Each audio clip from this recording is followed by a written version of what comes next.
Hi, welcome back to my channel.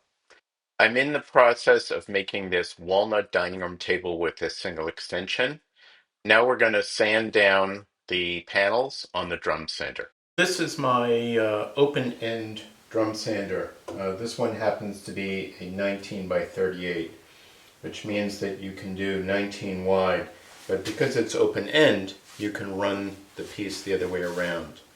The other thing you're going to see me doing is I'm going to load it in one end, and then I'm going to load it in the other end, and then I'm going to do this same setting, not moving it down at all, on the bottom side. My goal on these is to get them down to just a hair over 1 inch thick, the main part of the table. These are about 16 and a half, 17 inches. This is 100 grit paper that I've got running in here.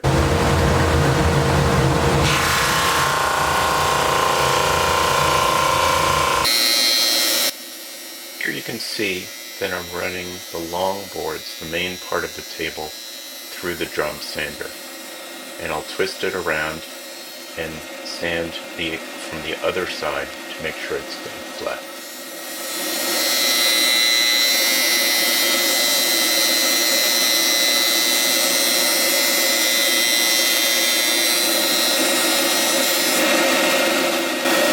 Now you're going to see me run the short pieces through my drum sander.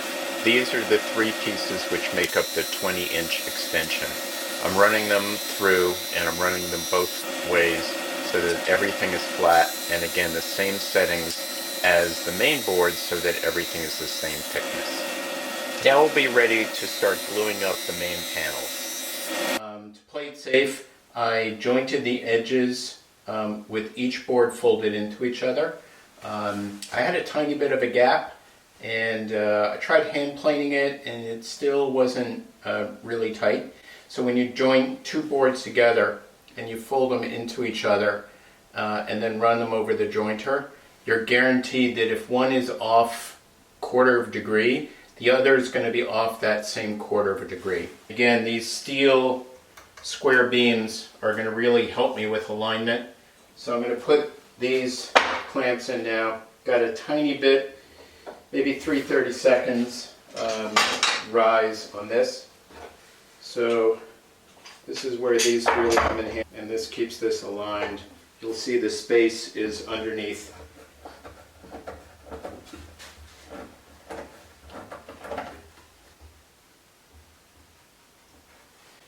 Okay.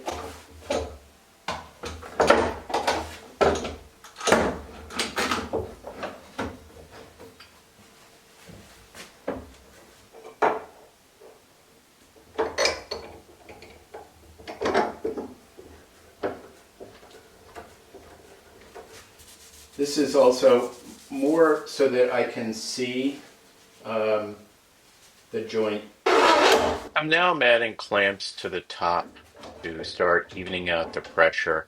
You'll see I have my woodpecker's joint clamps, and now I'm checking for flatness. Everything looks good. I am going to start putting clamps onto my steel I-beams because these will help ensure that nothing is up in the air, and you'll see I checked that. So now I'm attaching it to the other side. And now I'm putting one of the steel I-beams on the top, which again just ensures that things are dead flat. These steel beams are 1 inch by 1 inch with a 1/8 inch thick steel tube. I bought them on eBay. They're available in many places, and they're really great because they really won't flex. I'm checking now just to double check that things are still dead flat.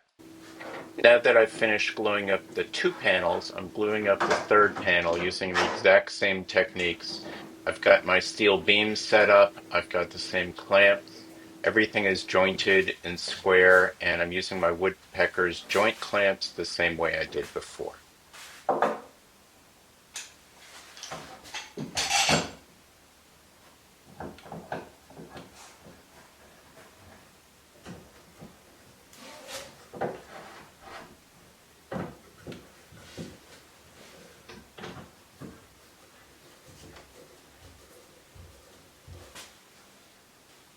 Just as I did with the panel glue-ups with 2 panels. I'm now checking with my engineer's rule to make sure that the panels are dead flat.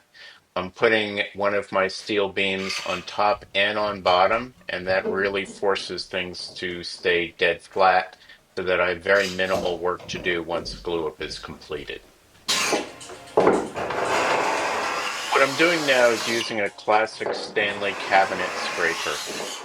These are very easy to sharpen. They're easier on your hands rather than just a scraper because there are handles on the side. They're easy to sharpen because you just put a 45-degree on it on a good bench grinder.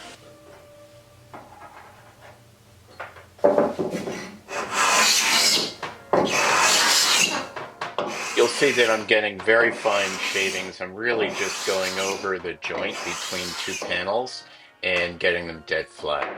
I'm checking now with my engineer's rule to make sure that I don't have any humps in the panels, and I'm using a pencil to mark them, and then I'm taking my low-angle jack plane and then the scraper and getting things dead flat. And we made another change to design, but something that will simplify life for the client and for me in building. So what we've done is we've gone from a leaf and a split top so that the extension leaf goes in the middle, which meant that on the table there wouldn't be continuous grain, to a single leaf at the end, exactly where this timber was cut from, so that we have nearly exact continuous grain. Now I'm going to start cutting out the slots in both the interior rails and the single walnut end rail. This is for the extension rails that come out and support the leaf. So I have to cut these rails in half so that I can cut the notch. You'll see the shape here. And this notch will ensure that when it goes through that slot that I'll cut, that the rail really can't rack and will give good support. I've screwed these all together so that I can guarantee myself that the cuts that I make, both in splitting this rail down the center and then in cutting the notches, will be absolutely identical. I've left room on the end so that I'll cut these off when I'm all done.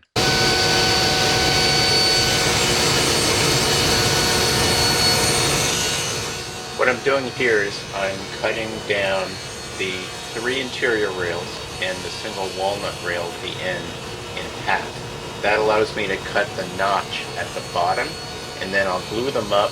You won't even notice it, and I will be able to then cut the top piece of the notch with the glued up piece. Again, everything is still screwed together. Now I'm cutting the other side to split the rails in half, and you'll see me then start to work on cutting that bottom notch now that the pieces are in half. So one thing I'm going to do to make sure this is really exact is I'm using my Veritas setup blocks. So I've confirmed that this is exactly 3/8 of an inch that I want this dado. And then I'll use this on my table saw. I'm on my sled now. To make sure I get that exact cut, I will put a stop block for this cut and then a stop block for this. I'll eat away at that, and then I'll use my router plane to clean that up. And I'll get my setup blocks. I'd rather this be a little less and clean it up with my router plane.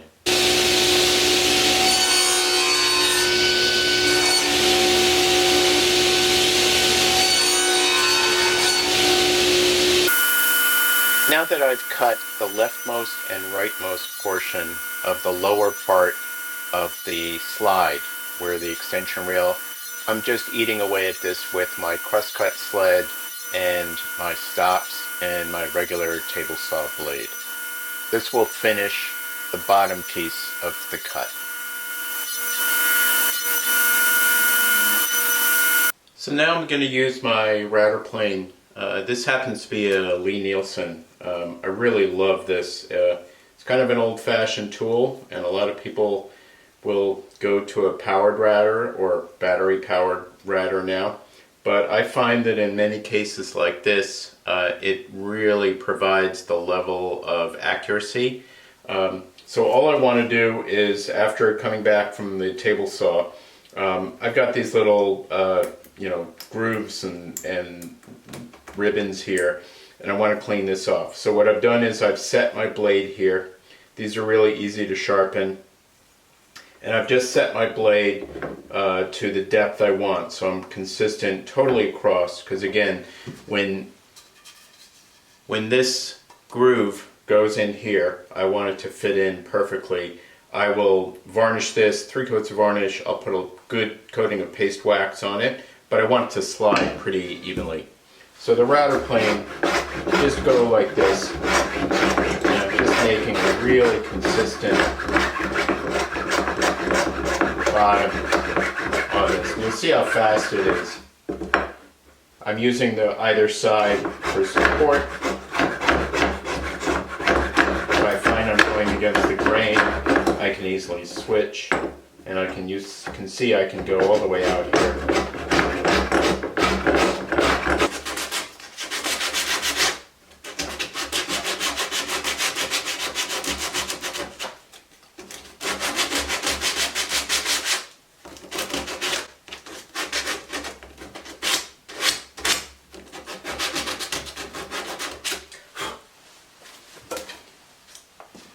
Now I'll take a test fit with this. Now this is a little bit wider, so I can't measure the width yet, but I'm measuring the height, and I've got a really nice height. So I'm going to finish the other one, and then I'll glue these back up, this to the top piece, and then I can cut out this top slot. So with some fine tuning on this bottom rail, I've got a really nice fit in this groove. Still need to sand off or plane off the top, but it's a nice fit. Now you can see I've glued the rails back together. Previously I cut these in half so I could cut that slot that the lower part of the extension rail runs on. Now I've glued them together, so I've got everything screwed together and glued, and I'm using the table saw to cut that center portion of the notch out. I'll do this by nibbling away at this, and I will do it on both sides so that all pieces on the right hand short rail, which is where the extension leaves come out of, will have the exact same profile for the extension rail to come out of and support the leaf.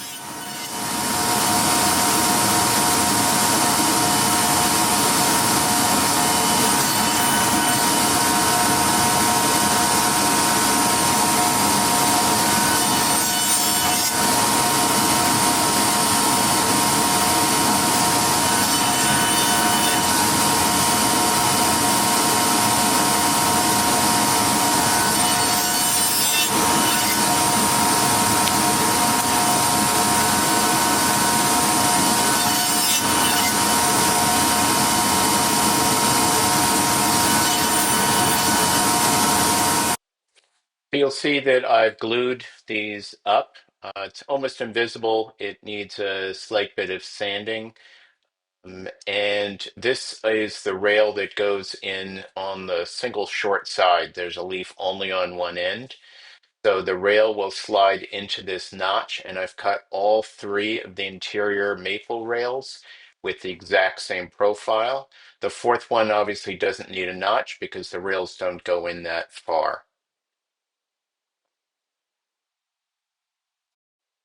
So this is the rail that'll fit in here. It's still quite a bit tight, needs a lot of fine tuning, but this will fit into this rail, again, across the end walnut rail and then the 3 interior maple rails. With this bottom T section, the rail will not be able to rack. It'll be held in consistently across the entire table. So now I'm going to start gluing up the table, the rails, and the interior pieces will be dado in the side rails. So thanks very much for watching again. I really appreciate it. Please like and subscribe, and there'll be one last video on this project as it comes to an end.